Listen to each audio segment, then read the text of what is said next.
Good morning, everyone, and welcome to the Tech for Success Essential Guidance for SMEs webinar series. Thank you all for joining us for today's session, which is the fourth in our series. We currently have two more webinars planned, and you will see details of these on your screen in just a moment. We'll be talking more about our next session later on this morning. We're soon going to be welcoming Rhian Huxtable from Insight 6. Rhian is going to talk to us about the journeys our customers and clients go through and looking at how these journeys are being affected by the current climate of uncertainty. He's also going to be sharing his insights into how we create advocacy from our customers and encouraging us to prepare for a future with a very different approach to customer experience, searching out opportunities to shine and maybe even identifying ways that we can surprise our clients. So I'm just waiting now for our slides to catch up with us. So while we're doing that, I shall introduce myself. My name is Siobhan Lavelle, and I'm a specialist in reputation management and communications, including crisis communications. I am moderating today's webinar, and I will be guiding us through our session today. You will have noticed, as always, that your microphone is on mute. So that's to make sure that everyone can hear our speakers clearly. That said, Rhian is ready and willing to answer your questions, which I will put to him on your behalf. So please use the Q&A feature to submit any questions that come to mind as we go through today's webinar, and we'll make time for these towards the end of our session today. As for previous webinars, we will be sharing a recording on YouTube along with a summary of key questions and points raised. So please look out for that in your email after today's session. Finally, if you're using Twitter today, you will see the event hashtag on your screen. So before we introduce Rhian, I'd just like to welcome back Julian Wills. As you know, he is Managing Director of TimeWade and founder of Technology for Success. Good morning, Julian. Morning, Siobhan. How are you? I'm good, thank you. How are you? Yeah, really good, thank you. Morning, everyone. Thanks for joining us, Julian. So we're going to be hearing about the customer experience today, and technology is a key part of getting this right. I think it's fair to say that understanding and using technology has probably never been more important than it is right now. So in your experience, are more companies embracing the technology tools that can help their businesses at the moment? Yeah, great question. Well, I think we're seeing two camps, really. So we've got, I think all customers have been forced into using technology perhaps more than they might have done in the past. And therefore we've got the customers that are using it that aren't perhaps embracing it. They're in survival mode, so they're just keeping going. And then we've got the other sort of half, really, the other side of the camp, where we've got customers that are really starting to see the benefits of the technology and are starting to ask more questions about, okay, so how can we get more out of it? How can we start to use this technology more as we kind of start, maybe thinking about moving out of the phase that we're in the current situation and into what will be the new normal as we move forwards. Yeah, it's certainly challenging times. I think people making the most of all the opportunities they can is really important at the moment, isn't it? Absolutely. Thanks for that, Julian. Now, I'd like to next introduce Rhian Huxtable. So welcome, Rhian, and it's over to you to share your insights on customer experience. Thanks, Siobhan. Thanks, Julian. It's great to be here this morning to share some of my thoughts around how customer experience can really help improve the client journey in what is a really, really tricky time for many, many businesses, as we know. One of the things that we do at Insight 6 is really stand back dispassionately and look at how the customer feels about the journey that they go on with a business or a brand, and provide an insight that helps that business really decide what's the best way to invest. That might be technology, it might be in the upskilling of its people, it might be in the way it markets itself. But there are various different ways in which that journey can be positively affected, specifically when times are as uncertain as they are now. So what I want to cover today is a couple of key things. Firstly, the current customer thinking. So what is going on at the moment in the world with brands and businesses, and how are they adapting, and are they taking their customers and their clients with them? And that's on a B2B and a B2C basis.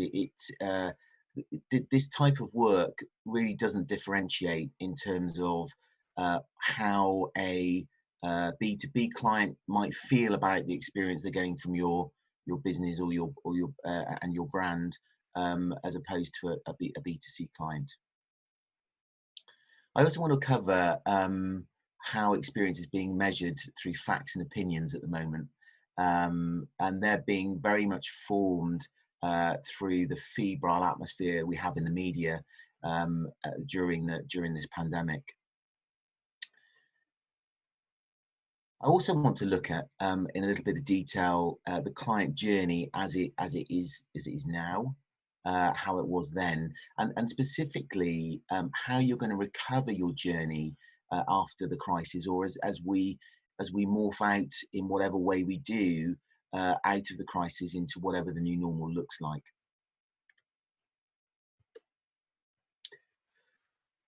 So we absolutely believe at Insight 6 that there are 4 stages to how businesses and consumers are thinking about where they currently are in the crisis. And the first 2 sections that you can see on the slide, realization and personal cost, we're pretty much moving or to a greater extent moving through at the moment. So initially, when the pandemic hit, businesses were in a case of real realization, the wake-up call that was things aren't going to stay as they were. And I know over past webinars we've looked at different stages of how people might be thinking in different disciplines that we've been talking about. But this really helps me help my clients think about where actually are you on this scale. And in truth, the realization stage is done. We're done. We've moved through that. We understand pretty much where we are for the majority of businesses and the majority of consumers. And moving on from the realization stage, we move into something called the personal cost stage, where there is a realization of the cost on the crisis on both businesses and on us personally. And that could be the physical cost of falling ill, of heartbreaking news, or indeed of trying to keep our businesses afloat, keeping them going. And when businesses and consumers move into that personal cost stage and move out of the realization stage, that's where the client journey, or how businesses are looking after their clients, can often fall over and can often be the last thing that a business is thinking about, because they are in personal cost mode. What I'm beginning to see, certainly in the last sort of week, 10 days, is some green shoots of decision making. So I firmly believe now that many businesses are thinking about, okay, so this is the new normal. How do we run a business in the current situation? And specifically, how are we dynamic enough to grab the opportunities that exist out there for us by making sure that our client journey is really robust? And I'm going to talk about 3 stages of the client journey that you must focus on if you're going to have a successful recovery, both during the end of the pandemic as we come out of this, but also when we get into the new normal. And then, of course, the final stage is the new normal stage. And in this stage, what we believe is that many of the lessons businesses will have learned during their client journey and analysing their client journey during this time will inform a different way of working. So a real juxtaposition of some of the old ways back in the client journey, some old ways of doing business, along with some lessons that they've learned during this time. But there are some brands out there that that unfortunately aren't getting it right and are in repair mode. And here are an example of some of these. And these examples have been posted on a website called Did They Help? And Did They Help has been up and running now for 3-4 weeks. And it's measuring how brands, celebrities, etc., are really stepping up to help during the pandemic. And some of these examples that you can see on the slide will probably be no huge surprise to you. Some of them may be, but actually the comments that have happened in the press about these brands will inform customer and client buying habits as we go forward. For example, I've had many conversations about particularly Sports Direct and Wetherspoons, who initially were quite famous for their commentary around the lockdown and how that's put their business in jeopardy, and haven't thought through the impact that those actions were necessarily having on their people and their clients. And the question I pose here is why would you not think about your clients and your customers before even making those comments? And then a bit lower down, you can see ASOS and a B2B business, Capita, there, who have not been necessarily following the guidelines that the government have issued and have picked up some pretty poor press on the back of it. But there are also some brands that have really embraced the change and embraced the new client journey and have made some real strides forward in trying to positively affect what's happening within the current crisis. So there's an example there of how Cisco have reacted to the pandemic.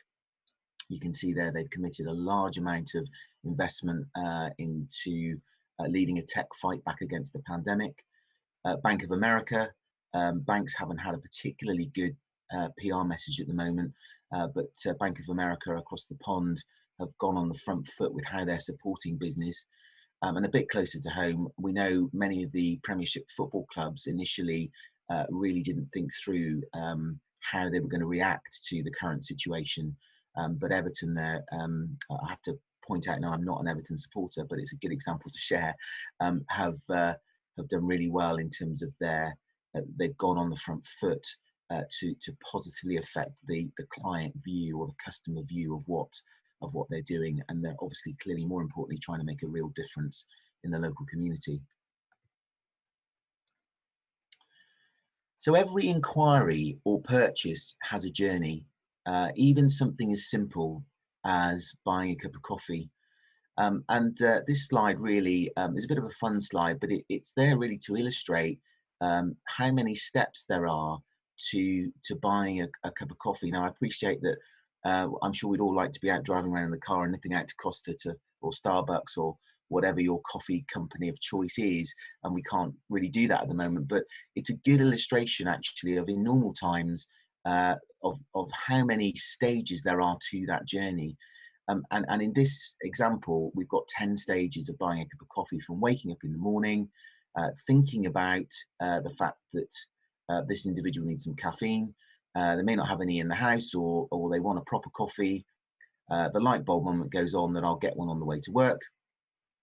They drive to work, but via the coffee shop, go into the coffee shop, interact with the coffee shop team. They might then be interacting with their phone on social media.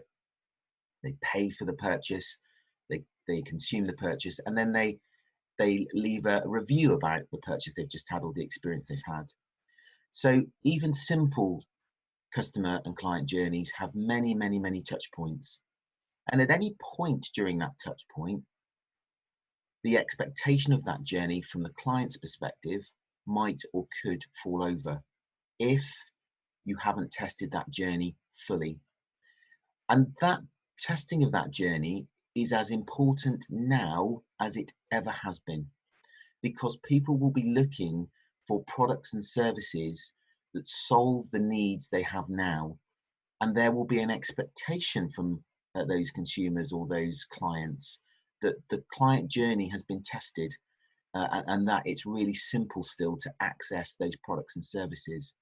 And unfortunately, we've seen a litany of businesses that haven't tested that client journey because their businesses have gone into stress, and therefore it's eroding that customer or client trust, either in a B2B environment or a B2C environment. So the next thing the question I want to pose is, from your perspective, and as tech businesses, how is your customer journey at the moment? Now, for many of you, you will have been a lot busier. People will be accessing your products and services because of the new normal and how people are living their daily lives. But the question that I would pose with any client at the moment is very simple, and they're the 3 Gs. How does a client get in to your brand or your business? How accessible is it? And this is a model that when I was at Boots as head of retail operations, we used to test all the time. How easy is it to get in, get the product or the service that the client is looking for? How accessible and easy and simple is it? And simple is the key word to start the client journey. Now, once the client's got in and got access to your brand or your business, how easy is it to get it? How available and simple is it to purchase the product or the service that that particular consumer or client is looking for? And then the final simple stage is get out. So how easy is it? How easy is the purchase of that product? How easy is it to leave a review? And most importantly, how easy is it? How approvable is that product or that service to recommend you to others? And we know that recommendation, particularly for B2B business, is massively, massively important and drives many, many leads.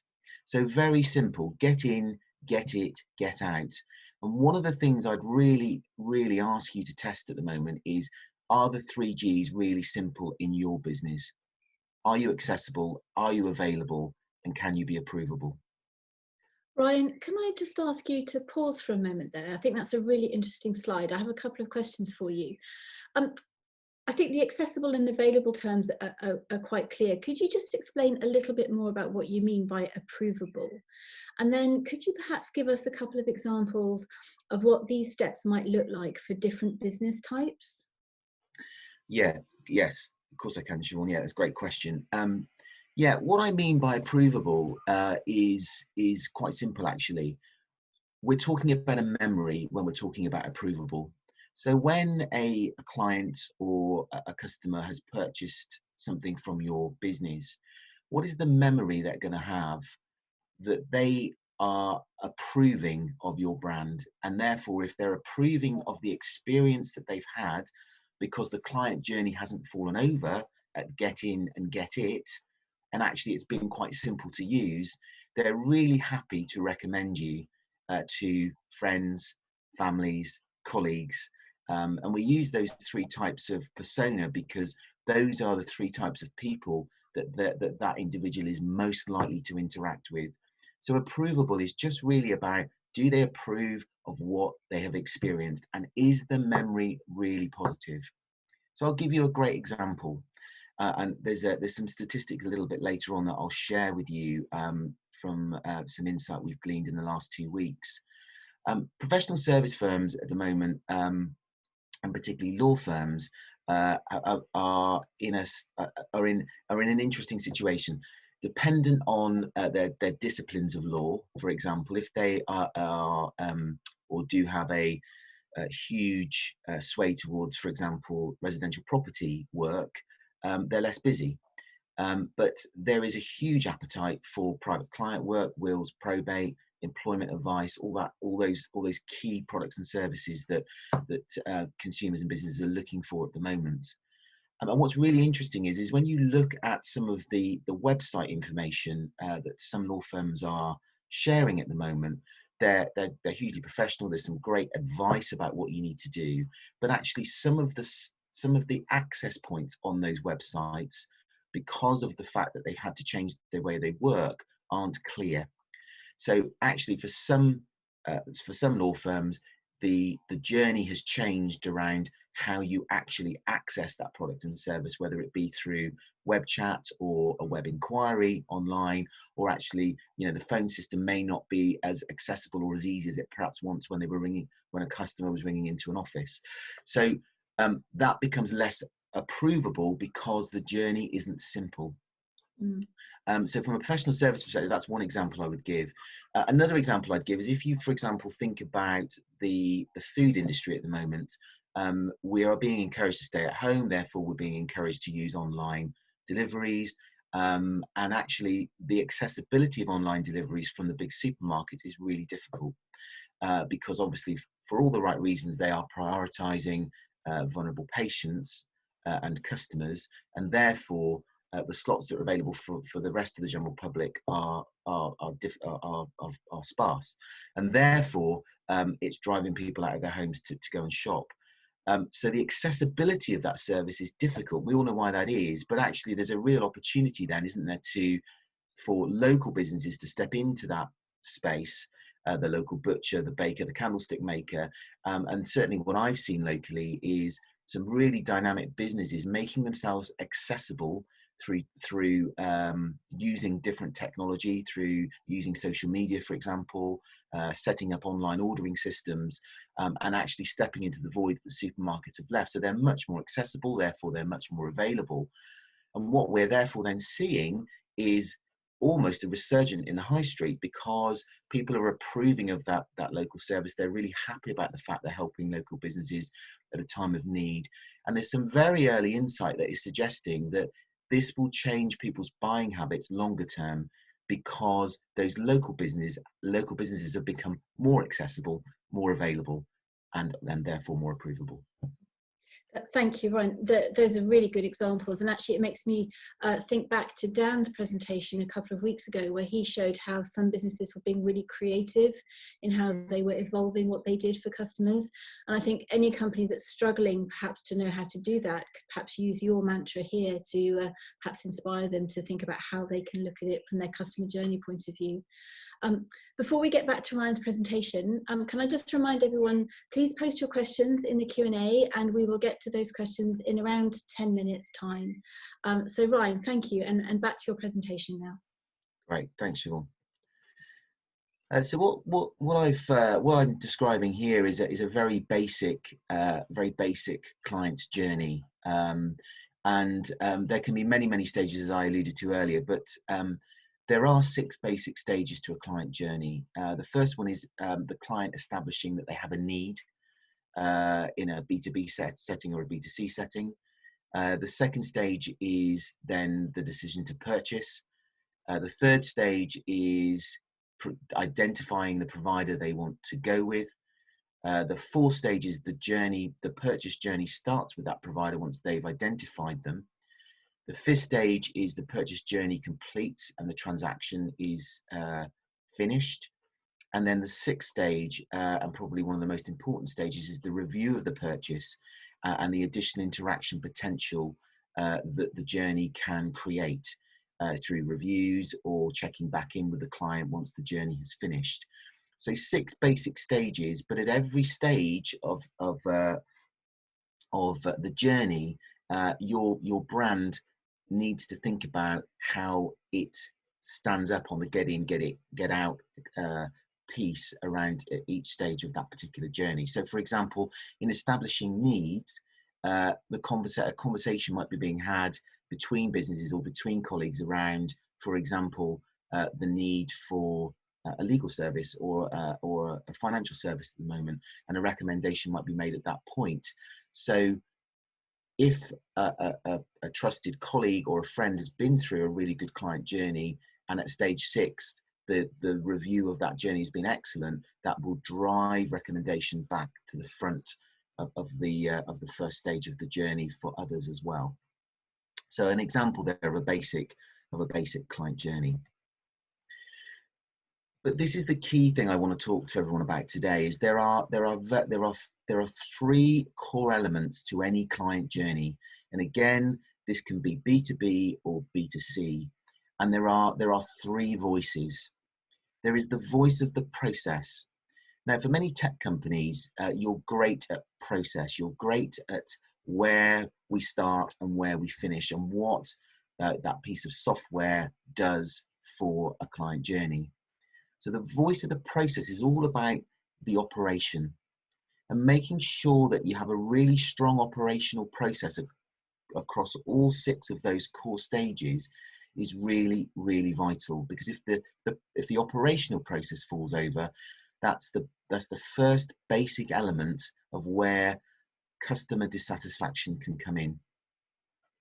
So the voice of the process and ensuring that process has been tested to destruction at every stage is vitally important. Once your operation and your operational process is defined and it is being tested, the engagement of your team to make sure that they understand the process and how it works and where the potential pitfalls are within that is crucial. So the voice of the employee and the engagement piece that then happens with your team is the second part of the second core element of the journey, which is incredibly important. And then the third part of the journey is the voice of the customer. So once your operational process is set up, your team is engaged over your journey and they understand it, the voice of the customer has to be measured to make sure that actually what we think internally is actually what is happening externally. Now, I hear lots of stories from businesses at the moment that are choosing not to measure their client journeys because they've made a conscious decision that actually that's something that they don't want to do at this time because their business might be in stress. The challenge I push back out is this is exactly the time that you need to be checking in with your customers and your clients to understand whether or not the get in, get it, get out principles are working at the moment.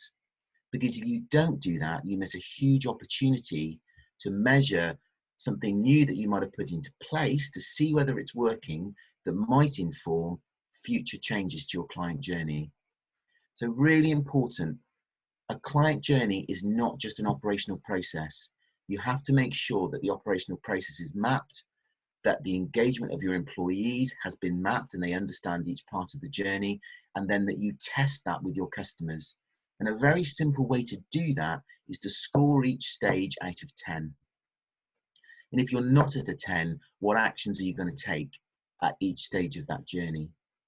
And the reality of that is it really helps a business, tech or otherwise, to identify where they are going to invest money to improve that stage of the journey. So 3 important things: voice of the process, voice of the employee, voice of the customer. So I want to share some examples, and again, I'm using legal as a sector just to illustrate the point. In the last 2 weeks, we've surveyed 85 legal websites across the UK. We work with about 200 law firms across the UK and Ireland, and these websites are a mix. And you can see here that out of the 85 websites we looked at over the last 2 weeks, the accessibility piece drove a net promoter recommend score of -37. Now, normally in this sector, the net promoter score sits at +22, so a reasonable score. But only 9% of those websites stated that their experience on the website would encourage them to recommend the site. So that was because potentially it was difficult to access the products and services. There was very little empathy shown on the website for the current situation. So from a voice of the customer perspective, it didn't feel particularly engaging. So you can see here, 36%, only 36% displayed empathy in their messaging. 76% communicated changes in their internal processes, which you might think, well, that's great, you know, the majority are, but that's still 24% of the 85 firms that we looked at that weren't explaining to customers, to clients, how to access their products and services. So the voice of their process was broken.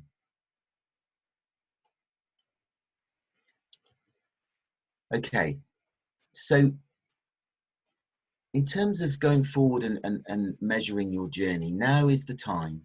Now is the time to look at your voice of the process, your operation. How easy is it to access your products and your services? What's happening at the moment with your voice of the employee? So what engagement is happening with furloughed employees, for example, when they come back to work? Are they going to be up to speed and understand any process changes that might have happened during that client journey? And how does it feel at the moment to be a customer within your business? So I'd really ask you to ask yourselves those three questions about your processes that might have changed, how engaged are your team with those processes, and how does it feel to be a customer? And you need to ask, you absolutely need to be asking at the moment. Please don't shy away from seeking feedback. The tricky feedback is always the best feedback to have, because that is the objective feedback that you need to improve.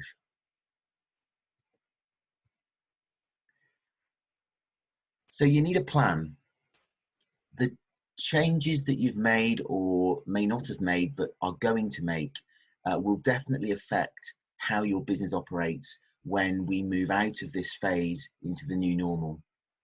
So there's 3 R's I'd ask you to reflect on here after today's session. So reflect on what's changed in your customer journey. What's worked for you? What will you adopt what have you had to grab hold of really quickly and dynamically that you want to adopt in the new normal? And how will that become part of your operational process, the voice of the process on that journey in the new normal? Review your voice of the process, your voice of the employee, your voice of the customer. So take them individually and look at your new journey and think about, how do I map all 3 journeys along the way? And then replan your client journey for success. And when you're adding in that technology, one plea that I make, wrap that technology in love. Make sure everybody that touches the new technology that you're putting into your voice of the process is really simple to use, and it's been tested, and your customers love it and your clients love it. If they love it, they'll use it and you'll become more successful. So a memory of my presentation is this. Consumers purchase based on memories of an experience they have with a brand or the recommendation they receive from a trusted source. So it's about the memories that you're creating in your business for your clients and your customers at the moment that will absolutely determine how successful your business is in the new normal. Ryan, thank you so much. That's been a really fascinating dive into the customer experience and all the things we should be thinking of. I've had some great questions for you, so I'd like to move on to questions now. So first of all, so much has changed in recent weeks. We're using new channels, processes, our approaches have evolved very rapidly and our expectations have changed, and that's true whether you're a customer, a client, an employee or a manager. Technology is at the heart of a lot of this. So how can technology specifically support client journeys going forward into this new normal? Yeah, it's a great question, Siobhan. Technology has the core part, I believe, to play in the new normal, particularly in the voice of the process. And I think simpler ways of doing, of interacting with your clients and your customers is a key example of that. And businesses that have embraced technology in the last 2 to 3 weeks have pivoted their business really quickly. I was chatting to a training provider yesterday who 3 weeks ago, all of their business had been cancelled. They were a face-to-face trainer. They very, very quickly pivoted and they used new systems like Zoom, Teams, and others to put their training online and use Byte. And so they changed the way in which they delivered that training through technology. But they also had to measure that with their customers. So they didn't just assume that their customers knew how to use that technology. So the first part of that journey started with a great conversation with the client to understand how they could use the technology that was available to deliver the desired output of the training. So, for example, in that particular example, they were using Zoom, and what was important was the breakout room facility within Zoom to be able to continue to get the most out of that particular training course that they were running. So businesses that have pivoted and use technology quickly have been really successful in maintaining the client satisfaction, but they have replanned the client journey using that technology. So they've used it to change the process of how they've delivered it. They've engaged their teams and they've engaged their customers to check that that works. Yeah, that's a really good example of thinking fast and moving swiftly to adjust. Our next question relates specifically to B2C, and Grant has asked what you think will be the biggest change to customer buying habits after the lockdown ends, and will we see a shift in how customers choose which provider to purchase from, for example? I think, Grant, the answer to that question, in my view, is yes and yes. So I think my example, for example, of how consumers choose to, I think they will choose to purchase more ethically.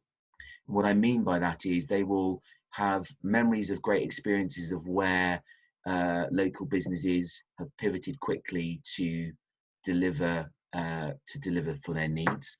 And therefore, as I mentioned in my presentation, that has been a really simple and easy way to access those services that they've not experienced before. So I'll give you a very local example, a personal example where we've used a lot of local providers to provide different food products that we've never sort of partaken in before, different providers of local food products. So there's a pie manufacturer in King Stainton near where I live, who have been actively pushing home delivery on their social channels and on their website. And as a result of that, and due to the recommendations that people were putting on those channels, the whole street bought 25 pies that we consumed a couple of nights ago as part of kind of a community Zoom that we were doing. So that's another example of where we will continue. The product was great, it was easy to access, and therefore we will continue to use that particular provider. So I think there will be an ethical change and a view that actually we don't have to use, Tesco or Sainsbury's or Aldi, whoever it is, for everything we want in the future from a food purchase perspective. I also think, Siobhan, just remind me the second part of the question. I've gone off a bit of a tangent there. No, that's fine. That's really interesting. I would really like to know what those pies were like. So the second part of the question is will we see a shift in how customers choose which provider to purchase from? I think you've kind of touched on that in your answer there. Yeah, absolutely. I think there is an opportunity at the moment when businesses choose to pivot into the way they deliver that product or service more locally. And remember, consumers are currently aren't able to or shouldn't be traveling unless it's absolutely necessary, and therefore you've got a captive audience at the moment of consumers who want products and services. They want things to cheer their days up when they're sat at home. You look at the Netflix example where they've never had revenues quite as high because people are reaching out to access that service. So there is a captive audience, I believe, at the moment that as we come out of this, won't be readily as available, because people will go back to whatever the new normal looks like and won't necessarily have the time or the inclination to maximize that opportunity. Yeah, absolutely. So our next question then, the comment is that the pandemic has prompted mass re-engagement and our inboxes are full of sales prompts, messages, reminders, etc. So how can we make customer engagement relevant and maintain that business relevance in such a cluttered and crowded environment? That is a brilliant question, and one that's really close to my heart at the moment. I have a number of clients I've had this conversation with in the last few weeks, and the very, very simple answer is reach out to your current client base, ring them, say hello, ask them how they are. it doesn't have to be a sales pitch. You're just merely reaching out to maintain what will be a very important relationship that you need as we travel out of this. I've been working with a professional services firm at the moment. One of the things that we've done is we've helped those professionals with some key lines and words and phrases to use, because I totally accept the fact that in times of crisis, when you want to make those calls to a client, you don't necessarily know what situation they're in. You don't know how their business is doing, for example. You don't know if they've been affected personally by the pandemic, or God forbid, anyone's in hospital, one of their nearest and dearest has sadly passed away. So you have to handle those calls really sensitively, but reaching out to your clients, being there, being available, showing a hand of friendship at this time is hugely important, and far more powerful than sending an email. And that doesn't preclude either reaching out to future prospects either through a private message on LinkedIn, or indeed picking up the phone and ringing and introducing yourself and saying hello. I think if it's done in a way that is really supportive and seeking to understand how they're doing at the moment, I think that's a really, really positive way of building relationships in a difficult time. It's that one-to-one personal interaction that's important. Yeah, I think that's great advice. Thank you. So our next question then is, given how much our businesses have all changed, how is the best way to gauge what's working and how it's all working? Great question. Ask your customers, seek to understand. If you, and it doesn't have to be, you don't have to spend lots of money on doing this either. You use your local contacts, use trusted people whose views you respect, to objectively measure how easy it is to navigate your website, or navigate the get in, get it, get out. Ask them to be really objective and show you where it went wrong. It's really important to ask the question, and ask some of your clients. Ask them how easy it is at the moment to access your products and services. If you don't measure it now, you won't understand what the opportunity is going forward. So please look at measurement as an opportunity for the future, not a necessary evil of the present. Because if you can learn from the mistakes that you might be making, or more importantly, learn from the great dynamic way you've changed your business and how that has positively affected the memory of the client or the customer experience, you'd want to keep doing that, wouldn't you? So if you don't know that that's working, you might not necessarily build that into the new normal. Yeah. Thank you. Thanks, Ryan. So I think we've got time for one last question. What do you do if things have gone wrong with customers and you're worried about negative feedback, the impact of that on your broader customer base? You want to balance that out, but you can't change what's happened in the past. Where do you start to try and make that better? The first piece of advice I give here is see that as an opportunity. See that as an opportunity. You are bound to be bruised and hurt by that feedback, because that won't have been the intention of why that has happened. Though what I would say is there will have been a chink in your client journey for that to have happened. So it's important to go back and look at the client journey and where that's fallen over, and take action so it doesn't happen in the future. But the second thing I'd want to introduce here is something called customer rescue. And customer rescue is a very simple process where you see that as an opportunity, as I've said. You speak to the individual virtually or physically, and you ask them how you, your brand, can put that right. What do they need you to do to put that right? And that's an incredibly empowering conversation with a client or a customer, because you're giving them the power to tell you why, where, and how it went wrong, and how you can put it right. And it's a method I've used throughout my career, and 99.9% of the time, when you actively engage with a client or a customer, asking them how you can put it right, you'll get all of those gems, and they will become a client for life, because you have taken the opportunity to take that complaint seriously. And that's equally as important if it's a virtual conversation. So I see many examples where businesses have got poor feedback on the social channels, or on third-party channels like Google Review or whatever it is, The really important thing to do is respond to the person that's left that negative feedback. Offer them the opportunity to put it right. Offer them the opportunity to understand how they'd like you to put it right. So tackle it head on. Find out where it's gone wrong in your client journey, and then take the opportunity to ask them how they want you to put it right, and learn from that. Brilliant, thank you. I think it's hard to be objective when it's your own business. I think the steps you've just outlined really help kind of get past that. So thank you, Rhian. You have given us a huge amount to think about. I think there are definitely steps that everyone can take from what you shared with us today, whatever the particular circumstances are for our individual businesses. So thank you very much. Thank you. As a reminder, we do have a LinkedIn group for participants of the webinar who want to share further ideas or ask questions and connect with each other. So to anyone listening, if you haven't already, please do join that group. We are nearly at the end of today's session, so I'm just going to remind you about next week's session, which is going to be at 8:30 on Friday the 1st of May. So please join us when Ben Travers from Scown will be looking at the legal implications of some of the digital decisions we're making at the moment.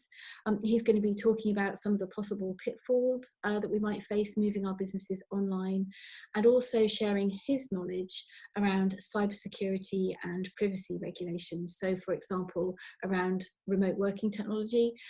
I say that's a session not to be missed. That's going to be very interesting. You will be getting details of that session on emails that follow today's webinar. So that just leaves me to thank you all for joining us today. We look forward to seeing you again next Friday at 8:30. Good luck till then, and stay well, everybody. Take care. Bye-bye.